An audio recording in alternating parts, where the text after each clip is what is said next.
Welcome to another CMC podcast. Today, we're continuing our series where we're interviewing the participating teams from GRIMP North America 2022. And today we have joining us the Rose City Ropers. Adam, you want to say hi and introduce us to your team? Yeah. Hey, Doug. Thanks for having us. We're happy to be here. We got the 5 rescuers right now. We got Sam Dougan. Howdy. Josef Kuehnast. Hi. Tyler Hohl. Hello. And David Mackovjak. Hey. Excellent. So, Adam, can you tell us a little bit about your department and your team? Yeah, we get the city of Portland, Multnomah County here in Oregon. We have 31 stations, 11 trucks. 2 of them are quints, 29 engines, 1 squad, and one of those 29 engines also cross-mans the squad, and then 3 boats. We have a 16-person tech team made up of 4 companies. And then we operate in our team, we do USAR and rope, trench, confined space, heavy vehicle extrication, machinery rescue, heavy equipment, rigging, and crane operations. Wow, a well cross-trained team there. So what got you interested in participating in GRIMP North America? Yeah, we heard about GRIMP in 2019. Actually, it came out, and I think Mackovjak is the one who initially saw it, and we tried to get a team together back then, but we didn't have much notice and didn't know a lot about it. And so that's kind of sparked it. And then we're like, hey, when this comes around again, we gotta take this opportunity. It sounds super cool. So it went around, and 2020 didn't happen, right, because of COVID. And then 2022, Mackovjak found it and texted me, and we had 4 days, I think, to get our application in. So rounded up a crew as quickly as we could, and kind of got as many details as we could. It's kind of it's pretty close for us to fly down to LA, not bad. And so that helped with being able to do it. And then applied, and then that was only the beginning. As you quickly found out, huh? Yes. So have your team participated in any other competitions? No, we haven't. Oh, wow. No form of competition at all. We didn't even really know it was a thing. Really? Oh, that's kind of cool. Then this is your first one. Yes. So what did you guys do to prepare for the event then? Yeah, Tyler Hohl's ready to answer this one. Well, so we did a bunch of preparing. The first thing was we didn't know what we had gotten ourselves into. So we just kind of, like anybody else, we went to the internet and hit Google and tried to figure out what GRIMP really was all about. And so we came across first the CMC podcast from the 19 one, the kind of the follow-up from that, and just kind of getting our minds wrapped around, it was going to be in the same venue at the battleship. So we're like, okay, well, some of the stuff is probably going to be similar. So we'll start there. And then came across the Ronin Rescue podcast that Mark Pfeiffer does. And that was a treasure trove of information. And me personally, and that's kind of why I'm answering this question, is I kind of went down that rabbit hole of listening to a lot of his podcasts, but primarily the GRIMP North America and the GRIMP Europe, China ones that they had done and did podcasts about. And then we also came across a YouTube video that after 19 Las Vegas technical rescue team had put out, and it gave us a little snippet of that video of, okay, what are they doing? Where are they? How are they rigging this one little thing? Just because while we are a We live in a concrete jungle where we do all of our rope rescue, confined space, trench. Yeah, the Las Vegas YouTube, it kind of like gave us something to look at. We'd watch the videos and kind of like with a fine tooth comb just to see, what are they rigging to? What kind of systems are they setting up? What's in the background? Like there was, in the stack scenario, for instance, there was how they were rigging something, but there was a team in the background. Like, what are they doing for that scenario? Unfortunately, as everybody who has been in this competition knows, that there's not a whole lot of video of the stuff that's below deck. So, you get a little bit of that. And then there's YouTube videos out there from Ronin and all the GRIMP, the other competitions in Europe and stuff. So that gave us a good basis to start. And so our whole team, with the exception of David Mackovjak, we're all on the same shift at the same station. So we run three rigs out of this station, and we were able to train on duty. And so we first started where Adam was the team leader, and he was putting together some scenarios for us. And we came across another podcast. I mean, these guys got tired of me talking about podcasts, but I would listen to one and then send them all the link, and then we'd like talk about it the next shift. Like, hey, what do you think about this, this, and this? And so that the one, I think it was a Ronin podcast with Kevin Ristow, and he was the team from a team leader perspective. And one of the things that we took away from that was challenging the team leader. And so we switched up how we were doing our scenarios.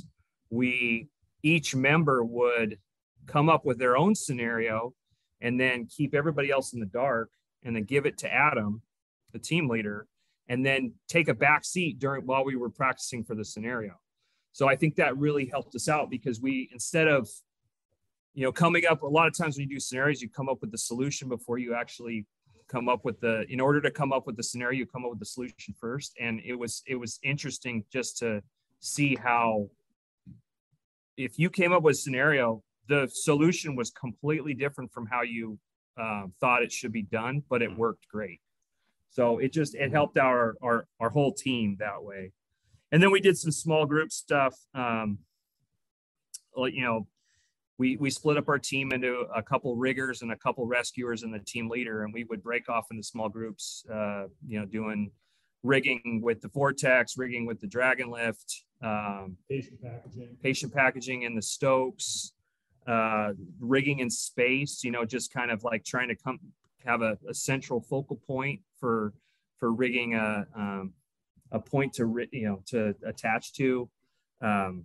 And then we have a 6-story tower behind the station. So something that we weren't really used to and we hadn't done a whole lot of, but was rope access. So we did a lot more, than the standard NFPA rope ascending and descending. We kind of switched gears, and we're lucky enough to have 3 different arborists that work at our station. And so we're kind of looking at their gear and seeing how we can adapt that for us, and, just getting into that rope access world, something that we, up until this training, we hadn't really done any of.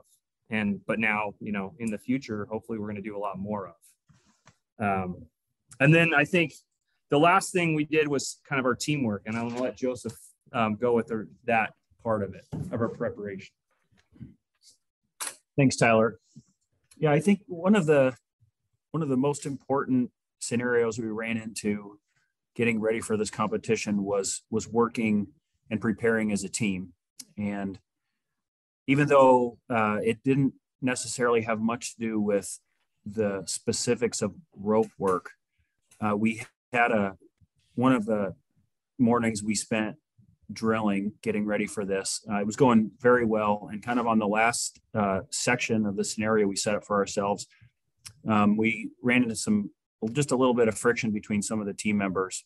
And I think that was a really good opportunity that presented itself that we weren't expecting, because we have been working together for so long in the same station on the same shift, where we don't encounter those situations very often. And going back and reflecting on that moment and having those hard conversations before the competition, I think it made us better as a team. It sort of solidified the purpose, the why that we were doing this competition, and putting the competition in a greater context of coming back to the station and coming back to our shift and coming back to our crews to affect positive outcomes for human victims when a situation arises. And I would encourage anybody that's getting ready for any challenging scenario, whether it's drilling at the station or preparing for a competition like this, to really take a hard look at where your weaknesses are as a team and spend the time to align your goals, both personally and how you fit into the group, so that when, the moment of truth arrives, you're not focused on the friction that comes up between members, and you can focus on the patients, because that's what we're here for. And that really, I think, was just a huge breakthrough moment for our team. And I have no doubt that it led to more successful outcomes, both at GRIMP, but then coming back to the station and deciding what to focus on the next chapter of rope rescue for our tech rescue program. Wow, that's a great takeaway. It's kind of interesting. You put 5 high performing Type A personalities together. It's managing personalities can be challenging. So it sounds like you guys really had a great takeaway there.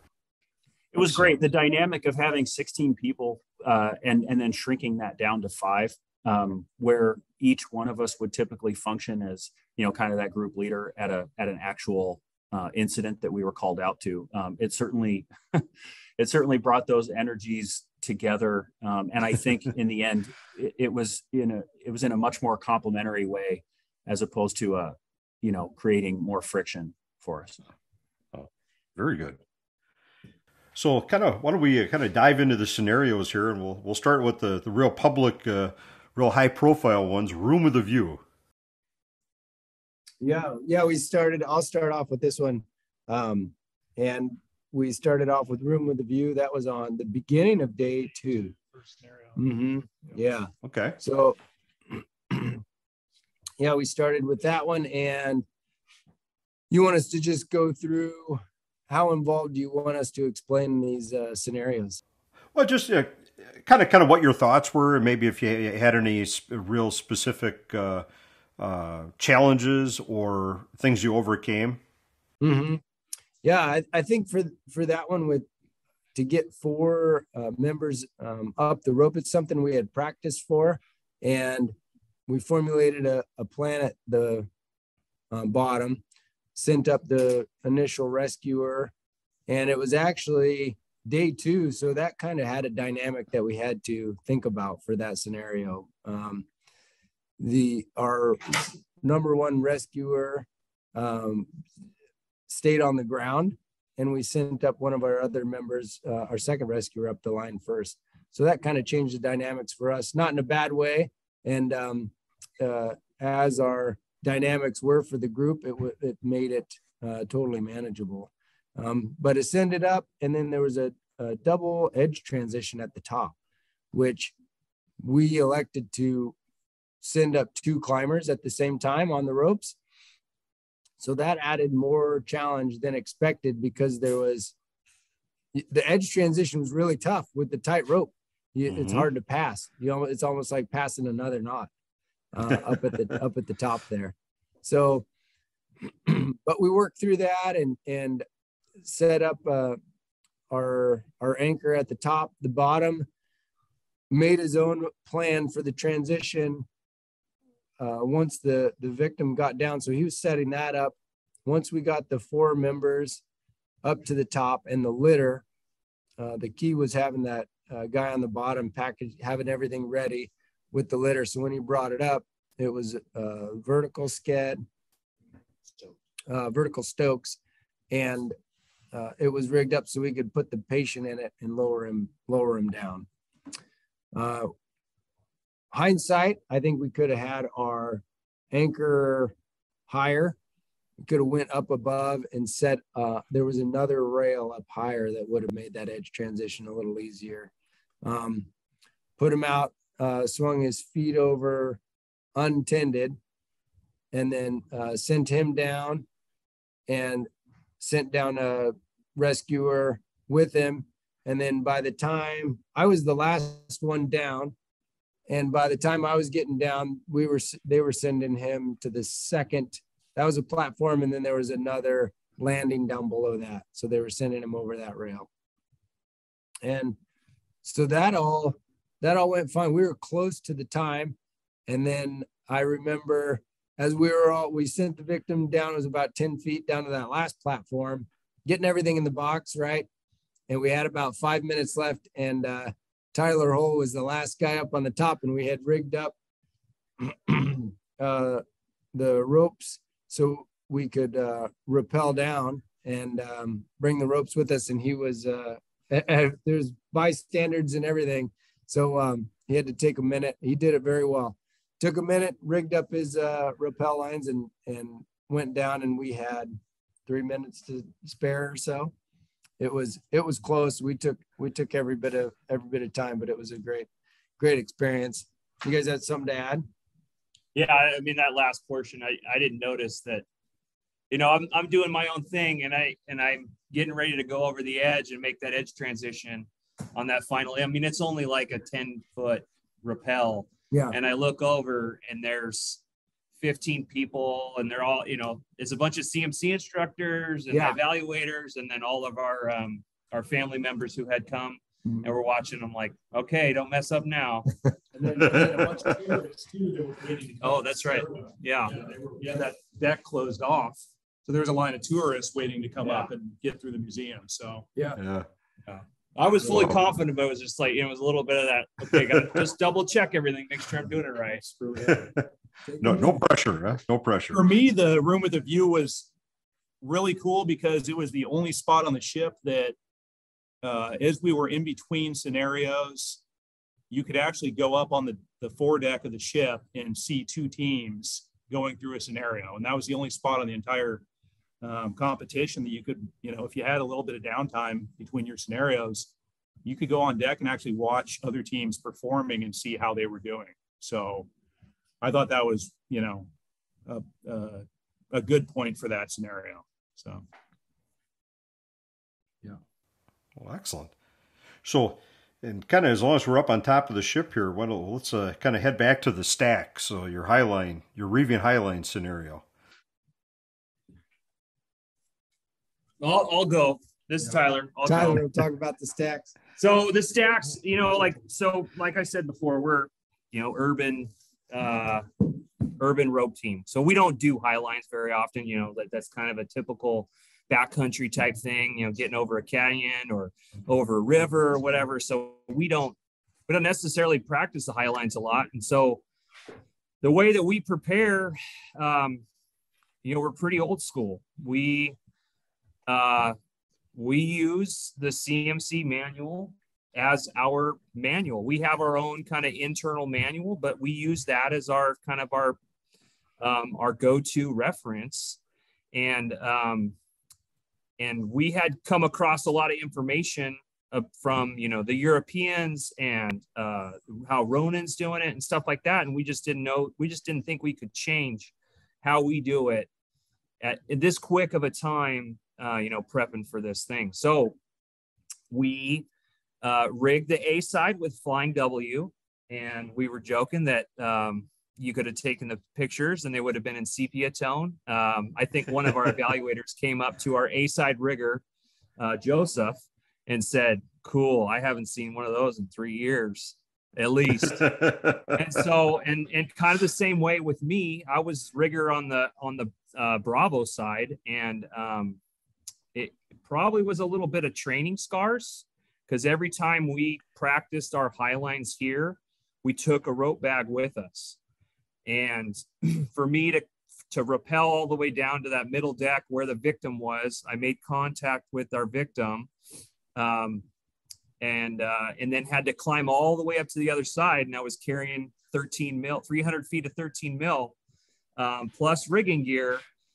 And so I was a little gassed, and that was our third scenario of the first day, which it was pretty warm by that point too. So, you know, it was kind of like the evaluators, when I got up to that other side, they were joking like, well, that might have been a little easier if you didn't have that big rope bag. I was like, no kidding. But, you know, I think it was just training scars a little bit on that point.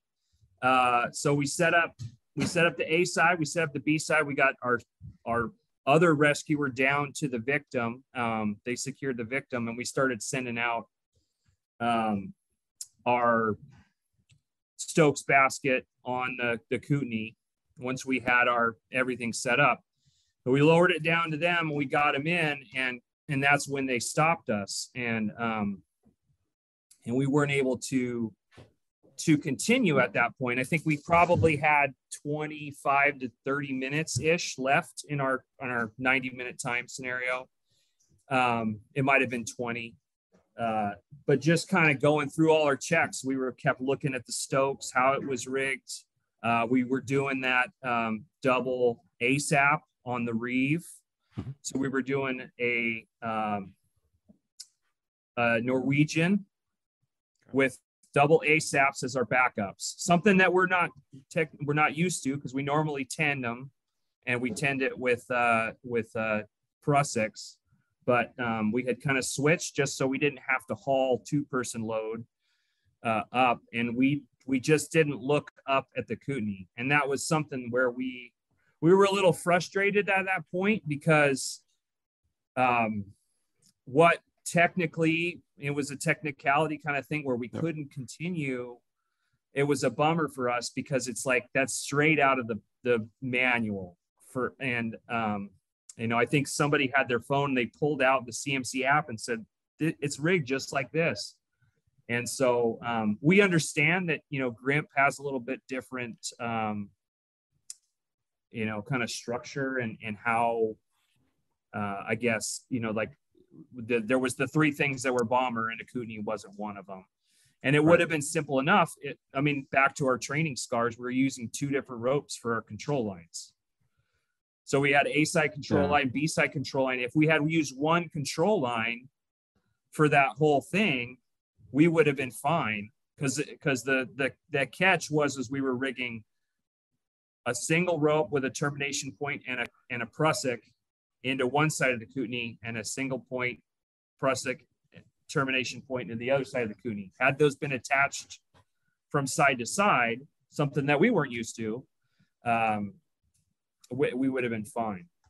Yeah. So I think hopefully we would have been able to rescue our victim in the allotted time. It would have been real tight for us to get everything broken down and get back into that box in a time limit. But yeah, just frustrating not being able to kind of keep going and make the time be our time standard. So, yeah. And just so I can kind of comment on our listeners, that the 3 things that were determined to be, you know, unquestionably sound, if you will, to quote Richard Delaney, is, you know, your harness, unquestionably sound anchors, and then an anchor plate that could not be manipulated in any way. And actually, during the team captains meeting and the evaluators meeting, the Kootenai was specifically discussed, and the Supreme Court actually had to do a ruling on that. And what they ultimately came down to, you know, it's a widely accepted practice to use the Kootenai in, you know, as an unquestionably sound device and not back it up. But unfortunately, there was no way to, from a competition standpoint, to draw a line with just that. So the Supreme Court actually ruled at the meeting for the team leads and the evaluators that had to be backed up. But yeah, you were not the only team that was frustrated with that, and even as evaluators, you know, people were frustrated, because that isn't normally how we would set that up in the U.S. with a backup. Yeah. Yeah, I mean, we discussed it in that morning after, you know, Adam came back from the team leaders meeting, and we discussed, okay, what's a bomber anchor? Mm-hmm. And we were looking at the Kootenai as our tensionless hitch, or high string tie off on the B side, and going, okay, is this a good enough, you know? But we weren't really tracking on it being it actually pulling apart or whatever on a high line for the Kootenai carriage. So yeah, we we took it and we kept going, and that was day one, and we didn't let it phase us. So it was frustrating, but at the same time, it didn't affect us on day two. I think we did really well on day two. So that's good. Yeah. Yeah. So, you guys had kind of mentioned too, you had, family members and spectators and everything able to watch you up on these two, but the next one down in the catacombs, there were no spectators down there other than evaluators. So what did you guys think of the catacombs? Oh, the catacombs, we loved the catacombs. It was right up our alley. They gave us the scenario, and one of our disciplines is confined space, right? And we are quite comfortable with it. We got the scenario. We sent in the rescuer, and then we ended up with our entire team in the tunnel at one point. And our victim, who is with us now, Jason Klink, is on the long and slim side. So he was suited very well for this scenario. But yeah, we went straight back in, hooked up, and we just kept it super simple. We laid our line. We essentially did a low angle slide, and we couldn't get him turned around. So we laid him in the sked, and the key for the sked was wrapping it up and keeping the end open so we could wrap him even tighter. I think we had him about a 10-inch sausage tube by the time we were done. So it was pretty sweet. And then our riggers were Josef and Tyler, and they were at the end. We hooked the rope up to him, and we just pulled him through each hole.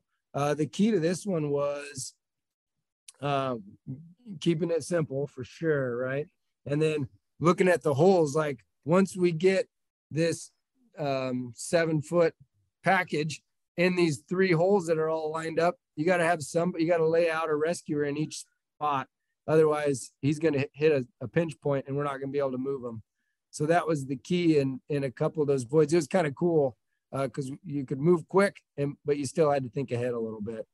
And then there was these oval egg-shaped holes that we had to get the sked through. And then one of them had a pipe in between the 2 of them. So we had to roll Jason up on his side and tuck him through, and just barely made it. And I think we're 20 minutes for that one, start to finish. Oh. So we got out, and I looked at the evaluator. I was like, is that it? What's the rest of it? What did we miss? And the guy was super cool. He's like, that's it. You guys did great. Yeah. What did we miss? Yeah. Where's the other victim? What's part 2? Where do we got to take this guy? So it was good. Almost too easy, right? Yeah. We were looking around wondering, and it was our last one. That was our 6th scenario on the last day. So it was a great way to finish. Yeah. That's for sure. So then, and I'm not sure where this fell into your 2-day schedule here, but Broadway, so the main aisleway with the vortex problem here. Oh yeah. Joseph's going to talk about this. Okay. Yeah, it felt like this was another win for us. I mean, we were excited to see the vortex. As riggers, Tyler and I had spent a lot of time trying to challenge ourselves with vortex scenarios, during our preparation phase. And so we were pumped to see that the vortex was finally going to come into play, and then kind of surprised to see that it wasn't going to be a very complicated rigging problem necessarily. So it was when we were in the staging area waiting to go, we, of course, noticed that tiny hatch in the deck in the direction that we were obviously heading. So, of course, we furrowed our brows and looked at that thing thinking like, well, they're 2 rescuers. They're pretty limber. I think we can get them through there. So that was a fun scenario for Tyler and I, rigging on the top side.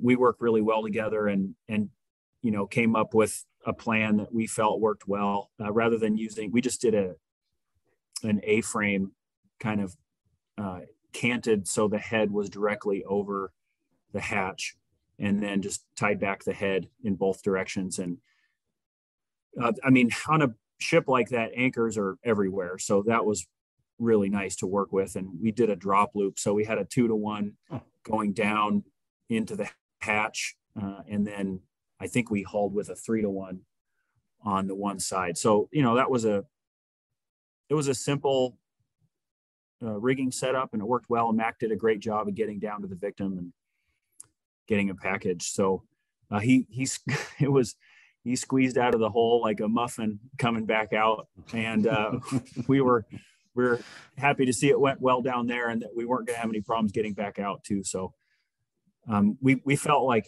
all in all, our preparation really came into play on this one. We're just so used to working in a large team, and to have 2 people topside rigging and 2 people down functioning as rescuers, it was fun because it gave a lot of responsibility to each individual to pull off the job that they're given, independently of the rescuers knowing what the riggers are doing, and vice versa, just trusting that when they hook that carabiner up to the harness of the victim, that everything's going to be ready to go. So that was a great scenario for us, and we were happy to finally use the Vortex. Yeah. So this is Tyler again.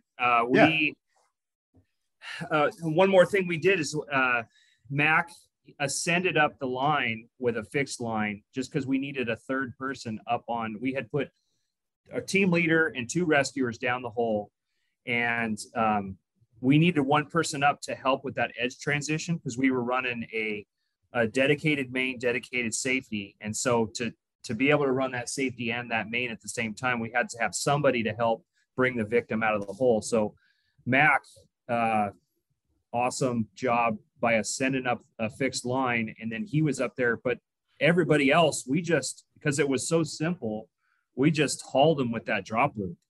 I mean, it was like 2 or 3 resets, and we were able to get everybody and just haul them right up. And they were able to maybe pull up on the on one part of that drop loop just to assist coming out of the hole. But like, it was so much more simple to raise everybody out than it would have been for them to have to ascend, especially since, it's our second evolution of the day. We've already ascended on Room with a View. And so, just making it easy on us. We're not knowing what's next. I mean, we had heard that Catacombs was going to be hard. So we were kind of trying to keep a little bit of energy and for us, like, we had those 90-minute scenarios. So we were like, hey, if we get done, we get done when we get done. It doesn't really matter in time wise. And it was just simple as faster a lot of times.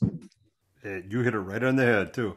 Almost every one of these scenarios, if you approached it with that thought, the teams that did that normally did the best. Yep. Yeah. And I'd say, as a rescuer on that one, once we had the victim up the hole, back up to the deck, it was really nice when they dropped that loop back down, just to be able to clip that to your harness, throw your safety on, and then take a ride, a little bit of hand over hand up the fixed line side of it, help those guys out. But it was way faster than ascending for us. And yeah, being day 2 and not knowing what the next scenario was going to be, that drop loop was key for us. We used that a couple of times on our scenarios. So it worked out well. Yeah, it's an awesome tool. Did you guys were you able to find the victim pretty quick? Yeah. Yeah. Mac can speak to that. He was the one that went in and found him. Yeah, I think we found him pretty quick. We didn't have any troubles. It was just kind of going through all the levels, making sure you didn't miss any cracks or holes they could have stuffed him in. And then, yeah, once we found him, it was pretty simple from there. Well, that's good. Yeah, I know. Broadway was funny too, because we were standing there in the hallway, before they gave us this scenario, and the other team was like just on the other side. And we're like, well, that's got to be the hole. It looked like this 8-inch hole in the ship with a bar over the top of it. It's like, whoa. And then they open the hatch. It's like, yep, you're going in there. Oh, okay. Yeah, it looked deceivingly small from the top. It was bigger than how it looked. So yeah. It was pretty cool. Like, all right. And then everybody just piled in. And that bar was not very nicely placed either. So, so from Broadway, kind of heading towards the back of the ship here to back to Shaft Alley. Yeah, we had our rescuer number one was Sam Dougan, and we almost physically killed him on this one. So he's going to talk about this one. Yeah, so Shaft Alley was scenario 2 on day 1 for us. So we had just finished up with the wing void, and I was the primary rescuer on that one. So I was dirty, tired, sweaty, covered in dust. So rehydrated between those scenarios, and then Shaft Alley, we kind of gathered up and we're showing our entry point, and it was I want to say a 4-deck drop. So I rappelled down, fixed lines, 4 decks through, 16-inch holes basically in each space. And then had to do a search as a confined space search. So I branched out, second rescuer dropped in behind me. That was Mac. He went a different way. We just kept searching, and we were told at the beginning of this one that if we found ropes hanging, we could use them if we wanted to. So eventually in my search, I came to a set of fixed lines that went back up about 4 decks, it looked like, pretty dark.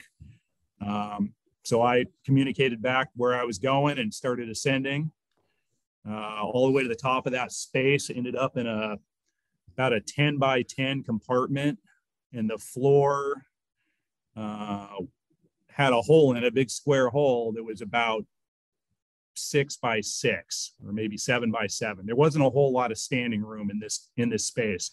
Looked like a machinery access room for loading and unloading gear out of the ship. And then there's Clink laying there on this 12-inch ledge, clipped into a door, into some hardware for safety. And he's laying there, and the evaluator's on the other side, clipped in also. And there's literally nowhere to stand other than this 12-inch ledge around the perimeter of the room.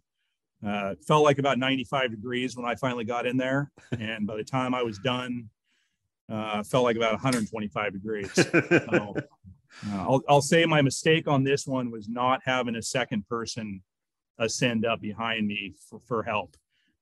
Packaging Jason in the sked was difficult with that limited space and him being already attached to the wall.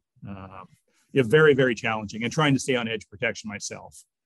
There were some chain guardrails that I was able to unclip. I asked the evaluator if I could. He said, yeah, you can lose whatever you want, just stay tied in.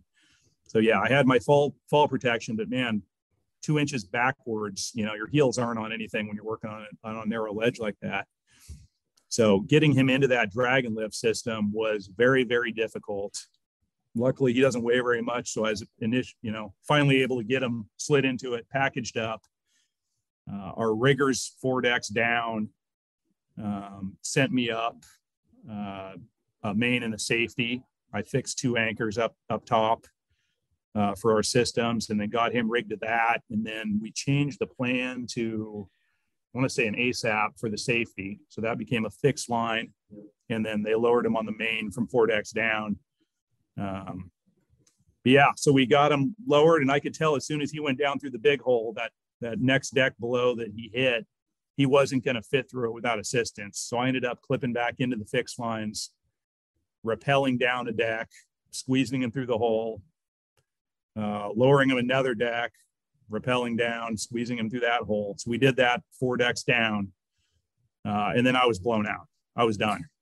I was completely shot, and I looked at Mac and said, you're going to have to go up and de-rig all of our systems and then come down the CMC system. So, that was a very humbling moment for me. Second scenario on day 1, it's 10:30 in the morning and I'm blown out.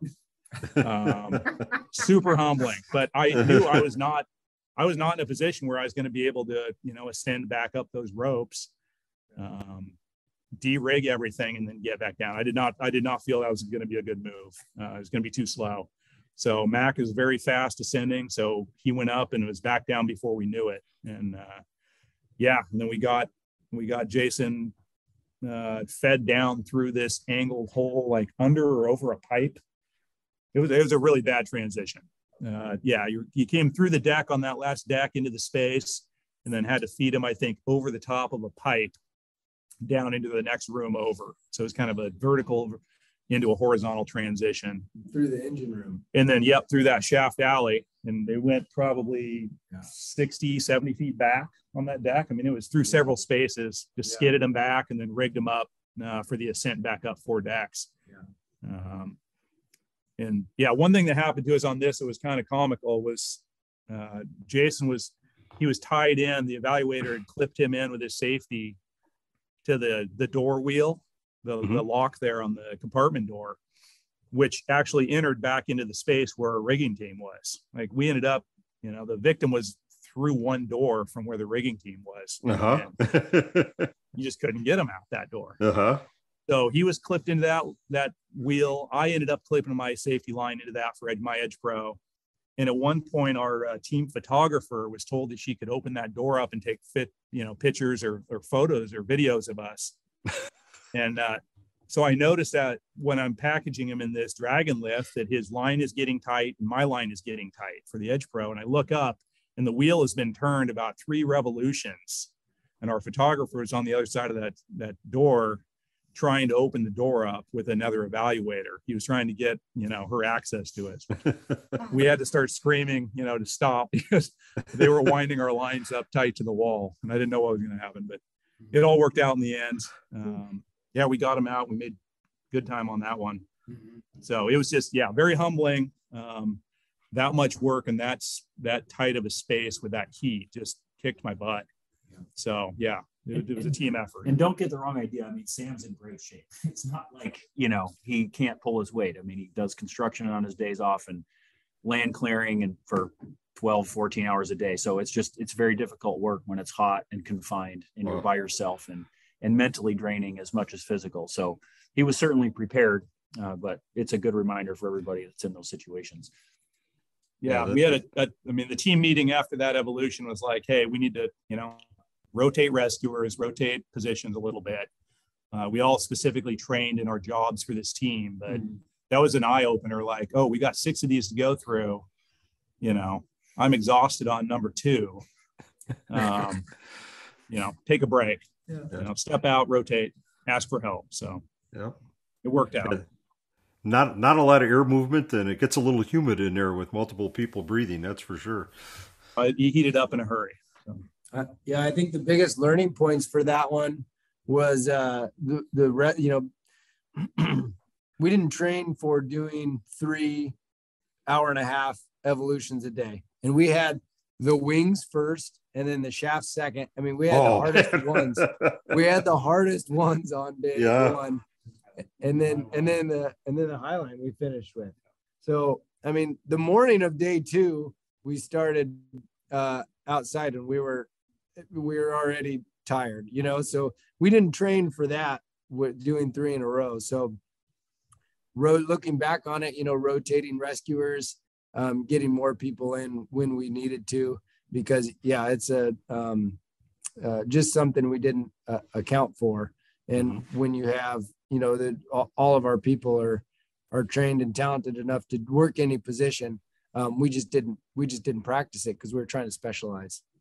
And the other good one too for that was me and Mackovjak and I were hanging out at the bottom waiting for Dougan, and we were like, we asked him a couple of times if he needed help, and then Mackovjak luckily noticed that our ropes were like, hey, we were going to run main and safety from the bottom up to a high point and back down, and he's like, I don't think this rope is long enough, because one was 100 feet. So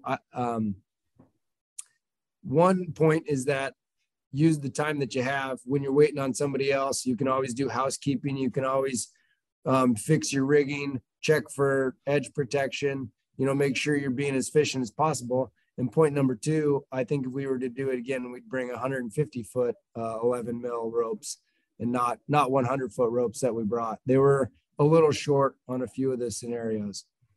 So that was a good learning one. Oh, there you go. So just to fill in topside rigging, that was one of the other things, is that maybe, looking back on it, we would have probably sent one of the riggers down For sure. to assist down in the hole. Because Josef and I, we were hanging out at, up in the top. We're kind of in this locker room. And once we had set up the topside anchor, we shot the rope. We did we did a dedicated main, dedicated safety. The safety was on the ASAP. Safety on an ASAP, and then a dedicated main. So it was this change of direction at the top, went through a ladder to another change of direction. We're trying to kind of weave our way through, use all of the space we can in this locker room. And so in order to get the longest throw for our change of direction, we ended up using a 5-to-1, a single 5-to-1. And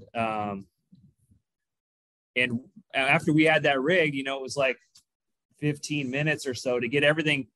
I mean, it was tight. It was like we were missing by an inch on one locker and another inch on another locker. So we had it all of our angles were perfectly set up, but like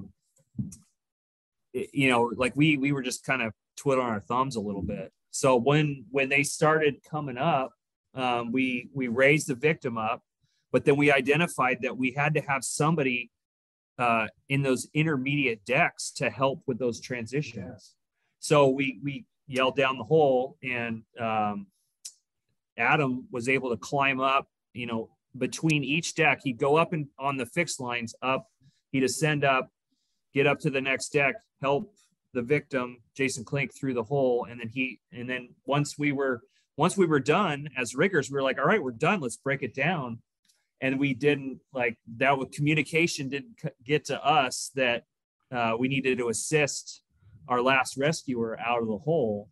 And so we had already kind of like torn down our 5-to-1, and our ropes got kind of like a little bit messed up. We ended up just hauling him on a 3-to-1 with two haulers. But did you guys do a drop loop on that one too? Nope. Can't remember. Nope. A straight line down. Good thing I'm lightweight. Yeah. 1 hour and 24 minutes. Yeah. Plenty of time. We had plenty of time. I mean, and that was the thing is we weren't, none of these scenarios that we did, we weren't rushed. We just, we did it in our time. We already succeeded by just showing up and all the prep that we did for it. So it was like, hey, if we, our goals, our personal goals that Josef was talking about was just to get there and do well, for us. So, it was a great one for us. I wish we had a chance to go do, we need day 3. We'll do all 6. There you go. Yeah. Well, and it's kind of interesting because you kind of alluded to this too, that if, especially in these below deck scenarios, you really don't, if you're up on top, you have no idea what it looks like down below and in. And so not knowing they need, until you can communicate with your crew in there, that you actually need to send people down to help, and you get down in some of these places, you're like, oh man, this isn't good. Yeah. Which, this is kind of coming into the next one here, the last one, which was your first one, very appropriately named. You're not going to like this. What a way to start, huh? Yeah, exactly. It was same kind of thing. It was the hole in the side of that pipe, like, hey, you're going in there. All right. So we started with Dougan, myself, and Mackovjak. And so this was a good team aspect in how we train. So all of our team members are proficient at every position, as I talked about. Any of them could be the edge person, as we call it, the leader of the rope team for that evolution. We've got one guy who's a lieutenant, and the other guys who have been doing it for long enough to be completely comfortable. So it's a very good position to be as the team leader, because I know I can pass off anything at any point in time, which happened quite a bit. And even though I gave out the assignments, I didn't have to worry about it. And then it was passed to whoever needed to run the edge or direct the operations. This one was small. I think Tyler looked at me and was like, you're the smallest guy. Why don't you get in there? And so I was like, okay. So I dropped my gear and went in, and it went in through the first hole in the side of the pipe, and then traversed over about 15 feet and then down a rusty cable ladder that we couldn't touch. And so we went down. That was about 100 feet down. It was more than 100 feet because The when I tail of initially threw my 100-foot rope, that was, well, it was probably like 70 feet. Yeah, I guess. Yeah, my 100-foot rope doubled over, didn't reach the bottom. Oh, it was So we had doubled to over. use, yeah. Okay. Yeah. 70 feet. 70, 80 feet down. No. Yeah. So we went down and then got to the bottom, found a lot of rust, traversed over about 10 feet through 2 baffles, found our victim, Jason Klink, over there, stacked up. We couldn't even package him in the hole he was in. So we had to lift him up without using his harness, right? Handed him over like a little baby boy as he came through the hole. And we just held him, paused a little bit, looked into his eyes, and then laid him into the dragon lift and packaged him up. And it was still tight spaces. Even when we moved him out into the one hole, Sam and I packaged him up and then moved him out to the bottom where the ropes were. So we had 2 holes to move him out of. We tried to mind that because it was points awarded for how well we took care of the patient. So we were careful of that. And then we hooked him up, raised him up, and Mackovjak could probably speak to this, the rigging at the top there. He was inside that hole. And then the other key to this one was that Dougan ascended beside the patient, which was very new to us. That was something that we like, why would you do that? Just have the team do it. But there was only one guy up to 2 guys in the hole, right? Working the mechanical advantage system. So, and it just is a lot less load for them. So he ascended next to Klink as our victim, as he went up. And it was efficient. It went pretty quick on the way up. Yeah, it was super efficient. I was able to stay on my fixed lines, and then he was on his main and safety, and I just kept him between my legs. And it was that wing void's an angled surface, so I was able to basically walk right up the wall on my lines with my ascenders and keep him in between my feet, sliding up the ladder. So it was pretty fast, pretty smooth. Yeah, a little bit of trouble at the top transitioning. Getting him squeezed through the 2 holes we needed to. And then at that point, with the ventilation fan running and the hole being plugged by his body, communication pretty much ceased to exist at that point. There was a lot of kind of sitting and waiting and wondering what the holdup was, or if I needed to be pushing, or I wasn't quite sure what was happening, but it was just that edge transition getting to that top hole. And then once he squeezed through, it was clear sailing for me to get up. And how'd your ascent go there, Adam? Good. Oh, real good. Yeah, my ascent was very fun for me. I was standing at the bottom watching them go up. I had nothing to do, and looking at the walls, and there's these big holes in the wall, in the baffles in the ship. Yeah, I think these were the old fuel tanks, right, Doug? Fuel, or they could have seawater in or fuel, right? Okay.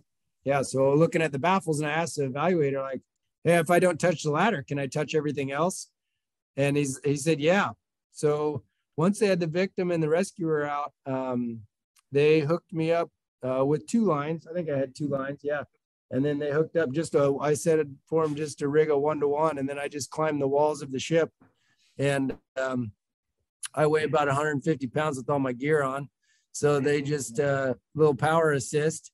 And I climbed up and they hoisted me right out. It was very efficient to finish. I think it took us 1 hour and 10 to get all the way out and done. Wow, that's good. That's a good time. It was a tough one. Yeah. You got anything to add up on the top side, Mackovjak? You were right at the hole. No, I think you guys covered it mostly. I think for the hull system, we just had a straight main, and then we had a safety with an ASAP on it, I believe, for that one. Yeah, a pitch head ASAP, and then I think we had to back tie the change of direction, because they dropped fixed lines. They were able to rig directly above the hole and go down. And then we were going to use those same anchors as our change of direction to haul out. We were basically going between, I think it was like 3 baffles that we had to go between, and we set up a 5-to-1 about 25 feet back. And so we had to back tie that change of direction. And then because it's a confined space, it's a true confined space. We saw the permit that you guys filled out on the wall, and we're really familiar because it's one of our things that we do. We had Josef was our outside, he was our hole watch. Mm-hmm. And so to get him into the group, we put a change of direction right opposite of that hole, and he was hauling on that 5-to-1 from the back. And then we were just in between resetting, and then we would haul on, if it was the single part line or the 5-to-1 once it would pass us. And Mac and I just kind of spread out in that void space up top. And it was fairly efficient to just at least have Josef helping out as well. Mm-hmm. And then when we brought Jason came up and out, we Josef and I pushed him through the last hole. Once we got him back to the starting box, Josef was able to get in and assist pulling everybody out and breaking down, and I stayed out. So we just kind of leapfrogged that last part. And yeah, it was huge. Yeah, it was huge to have our riggers. A lot of the times I'd be like the middleman in the hole, and felt bad for these guys because they were they trained to be the riggers with the vortex and do everything outside the hole, and they didn't get into the action, as much as all of us would like. And but God's in to have them. They come out, I'd come out, and everything was already rigged. They would pull it up, I'd come out, everything was already cleaned up, and they were helping me out of the hole. And then it was done. The victim was already in the box long ago, and it was like magic. So huge part of just that everybody focusing on their job and doing it effectively. How did you guys react when the fan got shut off?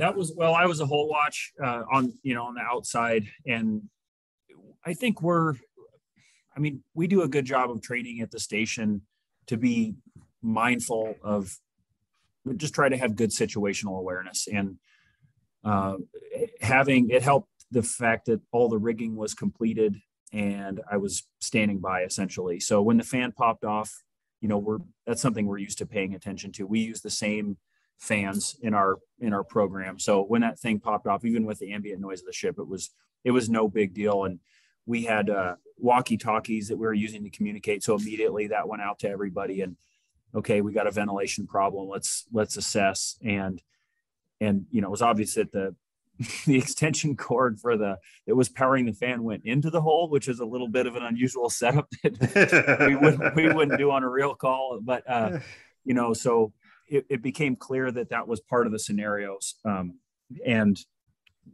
So once it was identified, it was verbalized and then it magically came back on again. So whatever problem affected it was mitigated. That's good. Yeah. Because, some people really kind of enjoyed that few seconds of peace and quiet when that fan went off. So there's kind of mixed feelings. Do we need to turn this thing back on? Or? Oh, right.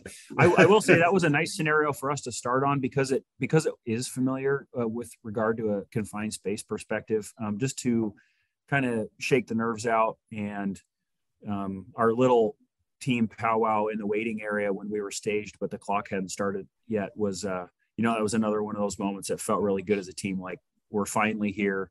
This is the first scenario on the first day. We got all our gear. There's nothing else we can do to prepare, and just taking that deep breath and just being really excited that we had done what we could to get ready for it. And that it was, there wasn't a lot of nervousness. I think there was just mostly excitement about getting started. Oh, that's great. And I got to give a shout out to your evaluator. So Grant was assigned to the A flight, which is where I was, and to our station. So he got to spend his 2 days in a nasty intermediate platform in the wing voids. So he just did an awesome job too. He was really great to work with, and both Kevin and I really enjoyed working with him. So we'll pass it on to him. They got a call. He had to step out. Oh, he had to step out again. Okay. Yeah, well, he's on the engine, and being on the engine, you're more time out of the house than you are in. So hopefully he'll get back here. So why do you think some of these scenarios were more challenging for some teams and more straightforward for others? Well, hey, this is Mac. I'll answer that question. I think one of the reasons, at least for us, that made some of the scenarios easier is that we're a multidisciplinary tech team. We have I think it's 7 disciplines now that go through: rope, tower, trench, confined, machinery, heavy, USAR, and crane.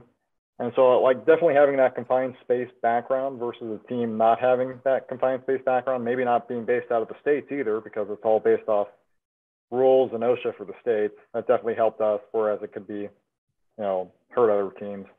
I think definitely having rope access background definitely helps a bunch too. I know for us as a team, we didn't have too much rope access background before this started and before we started training with it. I know without that, we would have kind of struggled. Another thing that really helped us out and might have been a hindrance to our team is kind of like the experience like Vetti mentioned earlier. 6 of our members are on the same shift, so working at the same station. So they get a lot of time to work with each other. Whereas I know other teams might not have met each other till a couple of days before the competition started or trained with each other. We got, I think, how many times did we train beforehand? Was it 6 times? Yeah. Where we did like a full, there was more training than that, impromptu, but where we like gave ourselves make-believe GRIMP scenarios 6 times. Yeah, so we just having the ability to get together 6 times for a couple hours and practice scenarios definitely helps building that teamwork and working out all the kinks and the friction ahead of time. And then I think definitely having experience with competitions helps, whether it's just watching other teams and picking up little tips and tricks from other teams. I know we did that here in GRIMP, and we brought a whole bunch of stuff back to our stations and our program. So it definitely helps as well. Yeah, that's great. I think you're right on the money with, and that seems to be the common theme here with, multidiscipline teams, especially ones with confined space, NFPA rope and some rope access backgrounds definitely did the best. If you were missing any one of those 3 components, team struggled. So what was your best takeaway from the event? Yeah, just on that last question too, to paint the picture. Go ahead. No, that's all right. It'll roll right into the next one because it also goes along with takeaway. Just so you like where we come from as a team, in our rope manual is ascending with prussics, and that's how we train our new people. And we don't even have a different method on the rig because we are a team of 16. So we teach it and we practice it, but we more practice it in like prussic usage. And because the size of our team and how we operate, the guys at the top, the people at the top are doing all the work. So we promote that rescuer to be hands-free and not climbing, where Sprat is completely different, So that was a huge thing for us that we had to train on. And so it'll definitely be something that we'll take back and expand upon. So tools in the toolbox, right? Yeah, definitely. Yeah, in terms of a takeaway, I think that it definitely opened our eyes to the rope access world, and getting to talk to some of the other participants who have that rope access background and train in that discipline and have work experience using rope access techniques. It's certainly, we've already, since GRIMP, have started talking about all the ways that rope access techniques are going to enhance our ability to function as rescuers. And it's required in an event such as GRIMP, because there's so few participants. Everybody needs to be able to function in a multitude of different ways, which rope access makes great use of. And it's just mainly integrating those skills into the program that we already have. Yeah. Interesting. Anyone else? But that was the big one for me also. The whole rope access thing.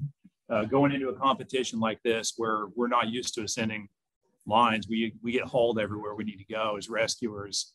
So the training, the equipment, I think everybody on our team went out and bought hundreds of dollars, if not thousands of dollars in gear for our personal, cash. Don't tell my wife. Yeah, don't tell our wives. And and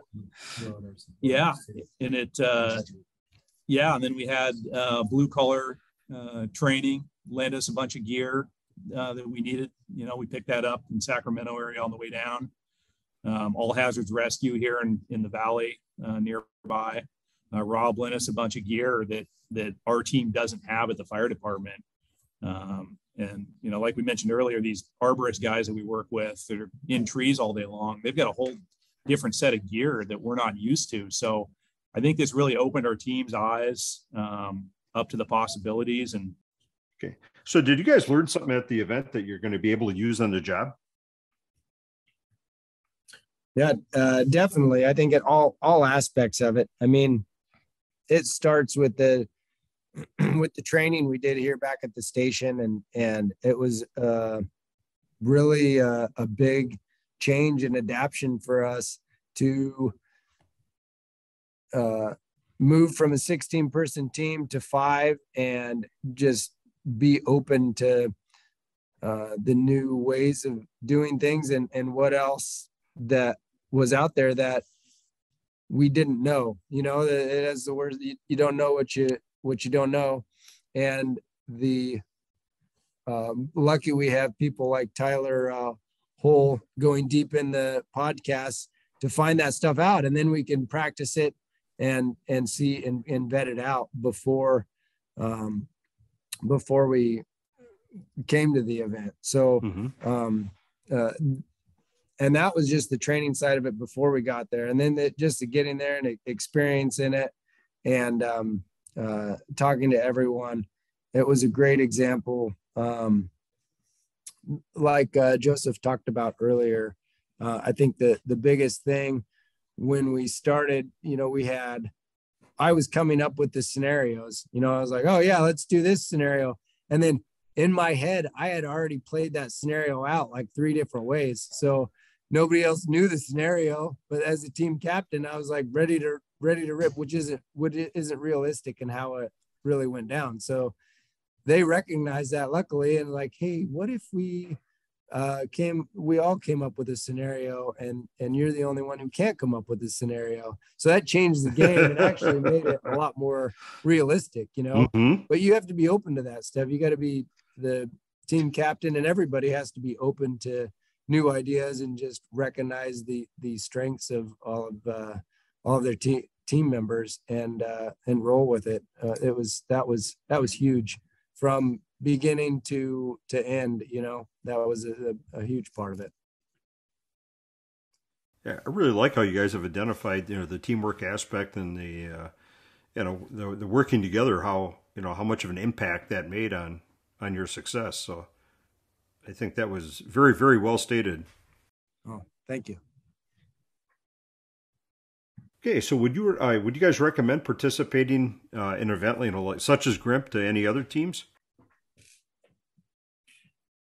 This is Josef. I can take this one. Yeah.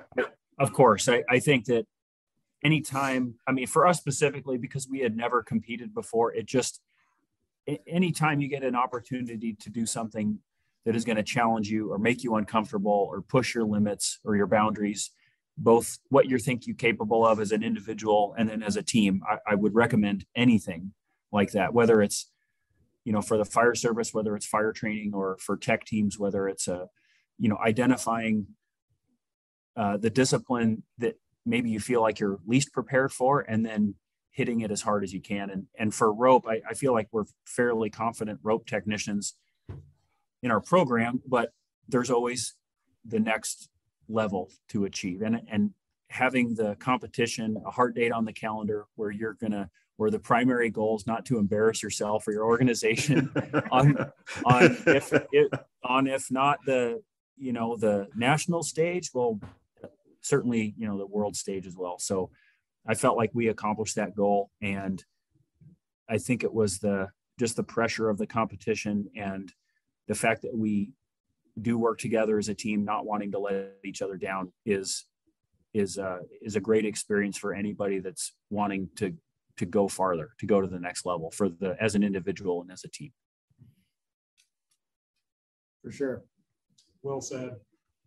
Yeah, very well said. So is there anything else you guys would like to comment on? Do you want to do I could do the final thing. I've been making notes on this one. Do it. All right. Well, so you guys have anything else besides this? Did we talk about the lack of feedback? This is I guess that is something that's you talked about. I guess we'll go back to the last question about would you recommend a competition like GRIMP? And maybe I can answer that with a question of, is there an opportunity in the future for CMC to do either maybe like fire service based, where we'd have more fire service based teams? I mean, if we felt a little lonely there with only having, really three. Magic Valley was, they had they have a paramedic based. They're kind of more backcountry than kind of urban like we are, but and I guess I don't know, Berlin was also fire service based, so it just maybe more regional type events where we could have fire department tech rescue based competitions type stuff. And then that's kind of more of a rhetorical question, I guess, but we'll see in the future if we have more, because I think it'd be awesome to have some more regional type stuff that we could get more teams that might not be able to travel all the way to, across the country or something like that, but then kind of, and geared towards fire rescue. Yeah. I think that's what I was trying to say. But the one other thing that, sorry, Doug, were you going to say something? Well, maybe if I could address that. I actually just recorded a podcast with another team that unfortunately will have to remain nameless until this actually becomes public. But what they decided to do, they like the idea of traveling to GRIMP and what they learned. So they got together with the departments in their region, and they're going to put on a regional tech rescue competition, basically for not only their county, but several counties, basically the entire region around them. So a little bit more cost effective instead of sending a team across the country and multiple day events, hotels and everything else where these people would be able to drive to, and it'd be a 1-day event. So they, the fire department that took place, that participated in GRIMP, then kind of is setting up their own regional competition. So I thought that was a very innovative, kind of a really cool setup that they're going to do. And I think, yeah, I know. So did you just put it in our pocket? Now we have to, we also have to do this? I see what you did there. Yes. Yeah. So I think I might know who you're talking about. We may have had conversations on the, at the after party there with some firefighters. So yeah, connections were made. Yeah, I can't let it out of the bag publicly who it is, but until they want to publicize it. But yeah, I think that's definitely something doable. Obviously, the logistics to put this thing together is huge, and and you guys had mentioned Mark from Ronan. I mean, the guys from Ronan, Elevated Safety. We had a couple of people helping us actually that had been previous participants from LA County. Shaggy from Vertical Integrity came up and gave us a hand. I mean, we had a lot of outside people that came and helped us out just as evaluators, and with all the spots that had to be filled. There was no way just that we could do that by ourselves. And so I know that one of the common questions is, is there going to be another one? And that's way above my pay grade. So I definitely, I hope there is. I think there's definitely interest. So we'll have to see what happens though. So I think the only thing that we were left wanting more of was feedback, from the evaluators, and kind of even not a specific scorecard, just a kind of general feedback technically, and then from an outside bird's eye view of how our team functioned together, because while the competition was great, the finish line for us is not, wasn't the battleship. It was coming back to our department and furthering our capability. So right. I think that if there's a way that CMC or any future events that CMC can put on somehow in the spirit of fairness to the other competitors, still being able to provide that feedback to the individual teams, it would really be the cherry on top for an event like GRIMP. Yeah. It's interesting to say that, because that's been one of our frustrations, is trying to come up with a way that we could really do that that's time effective, because we're fighting the clock with teams from all around the world there. And because I know we talked about try to have like a best of session where whoever did the best on each of the events did a short presentation on that. And even if it's only half an hour, that's over 3 hours. So all of a sudden now you start trying to add that in. Okay, well, now do you make this a third day? Well, if you do it a third day, then that, obviously increased costs with hotels, everything else. And, more time off for people and so on.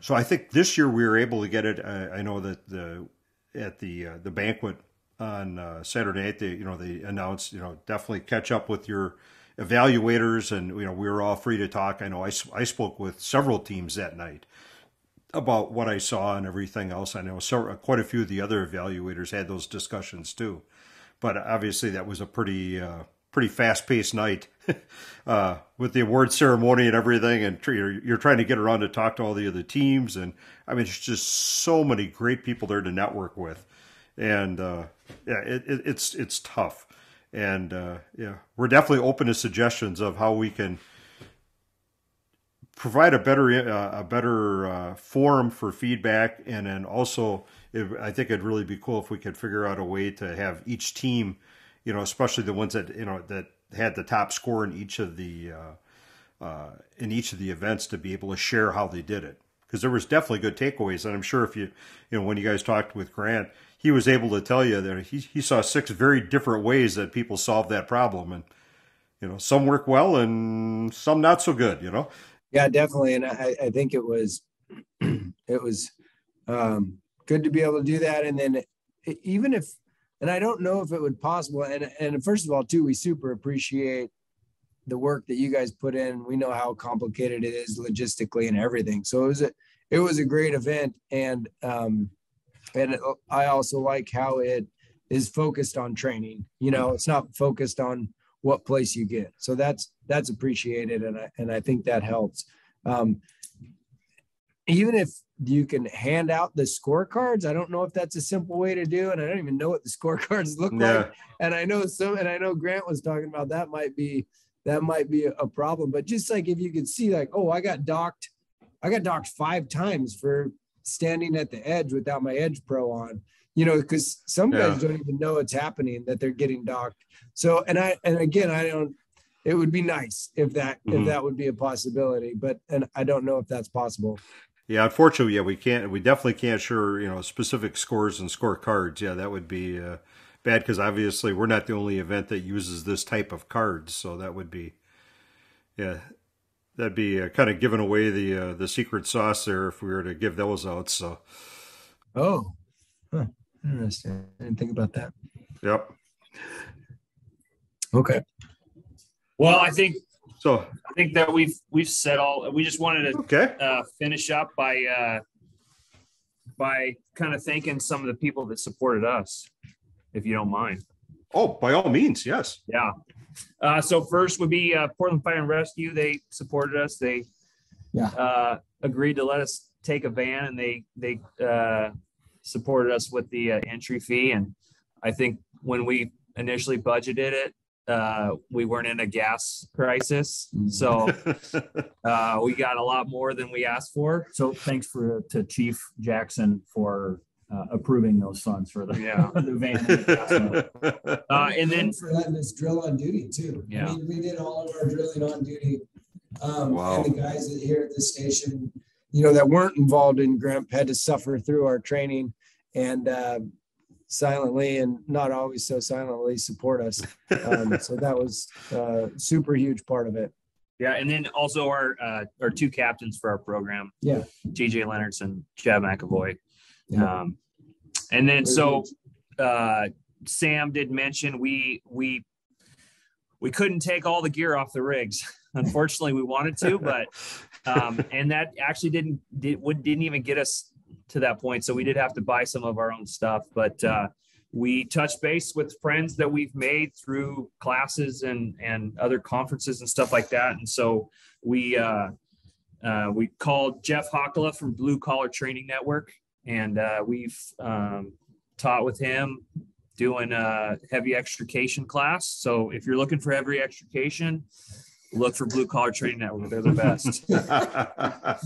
And then All Hazards Rescue. It's a local company that does confined space standby. He's a firefighter, friend of ours, Rob Davis. And then during the competition, we had a little bit of a equipment snafu where we got some stuff quarantined. And so I tucked my tail between my legs and I walked around and talked to a bunch of different teams and said, hey, does anybody have an ASAP that I can borrow? Because our ASAP, we don't have to go into why I got quarantined, but we needed 2 ASAPs. Okay. And great. The competition's awesome. And we walked around and talked to all the different teams, and it come across to Berlin, and they say, of course I have 2 ASAPs. I'm wearing 2 ASAPs, but something like we don't have a whole lot of that type of equipment. And so they went to their vehicle and they had an extra ASAP. So we were able to grab one from them. And then the next day in the morning, Magic Valley said, hey, we found one in our truck. So it really helped us out. Wow. And then the last would be our IFF Local 43. They definitely helped us out as well. Yeah, for sure. Well, that's great. Especially when you talked about competing teams loaning you equipment so you could, you had what you need. I mean, that just speaks to the community and to the group of teams that was there, how great of people they were, Yeah, wow. Definitely. Yeah, I guess the last support network would be our families, because we did buy a lot of personal equipment. They don't even know that. They don't know. They're not going to listen to this podcast.